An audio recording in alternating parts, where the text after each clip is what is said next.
श्री गणेशाय नमः. श्री स्वामी समर्थ. हर हर महादेव. मानवी जीवनात आपल्या कृती, बोलणे आणि स्वभाव यांच्या आधारे आपण जगात ओळखले जातो. एखाद्या व्यक्तीने केलेली चूक, त्याने वापरलेली भाषा किंवा त्याचा दृष्टिकोन हे सर्व समाजाच्या लक्षात राहतात. माणसाला सज्जन किंवा दुष्ट ठरवणारी गोष्ट म्हणजे त्याची वागणूक. एखाद्या व्यक्तीला जर स्वतःच्या दोषांचे भान नसेल तर तो समाजासाठी कधीच उपयोगी ठरू शकत नाही. स्वतःचे दुरुस्तीकरण न करणारा मनुष्य इतरांवर दोष ढकलण्यात वेळ घालवतो.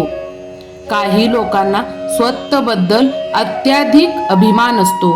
ते स्वतःच्या गुणांबद्दल मोठमोठे दावे करतात, पण प्रत्यक्षात त्याच्या वागणुकीत नम्रता किंवा जबाबदारी दिसत नाही. अशा लोकांचे बोलणे आणि काम यात फरक आढळतो. ते स्वतःचे कौतुक करण्यात इतके गुंतून जातात की इतरांचा विचार करण्याची त्यांना फुरसत उरत नाही. या अभिमानामुळे त्यांचे नाते तुटतात आणि लोक त्यांच्यापासून दूर जातात. समाजात असेही काही लोक असतात जे सत्य ऐकण्यास इच्छुक नसतात. त्यांना केलेली चूक दाखवली गेली तर ते रागवतात. स्वतःला नेहमी योग्य समजण्याची सवय त्यांच्यात वाढते. अज्ञानात राहूनही ते स्वतःला ज्ञानी समजतात. अशा लोकांना ज्ञान न मिळण्याचे कारण म्हणजे त्यांचा अहंकार असतो. विनयशीलता आणि शिकण्याची इच्छा नसली की प्रगती अशक्य होते. मानवी स्वभावाचा आणखी एक दोष म्हणजे दुसऱ्यांशी केलेली तुलना. एखादी व्यक्ती जर दुसऱ्याच्या यशाकडे ईर्षेने पाहू लागली तर ती स्वतःच्या यशाकडे कधीच पोहोचू शकत नाही. ईर्ष्या मनाला अस्थिर करते आणि कामात लक्ष केंद्रित होऊ देत नाही. उलट इतरांच्या यशातून प्रेरणा घेऊन प्रयत्न केले तर तेच यश जवळ येते. समजून घेण्याची वृत्ती आणि संयम हे देखील माणसात असणे आवश्यक आहे. उतावळेपणा आणि रागामुळे योग्य निर्णय घेतला जाऊ शकत नाही. राग हा मनुष्याचा सर्वात मोठा शत्रू आहे.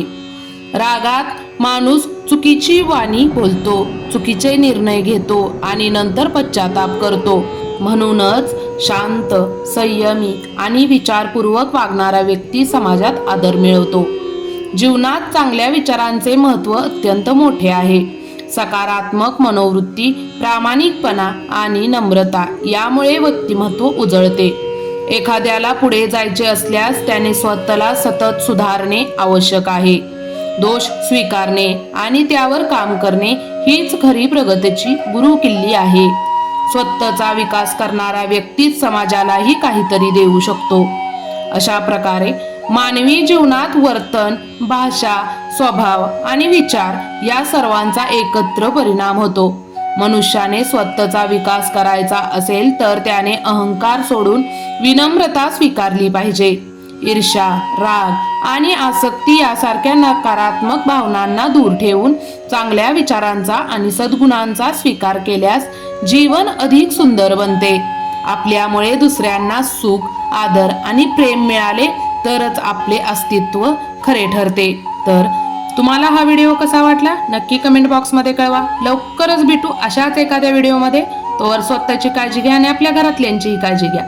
श्री गणेशाय नमः. श्री स्वामी समर्थ. हर हर महादेव. सबस्क्राईब करायला विसरू नका. धन्यवाद, धन्यवाद, धन्यवाद.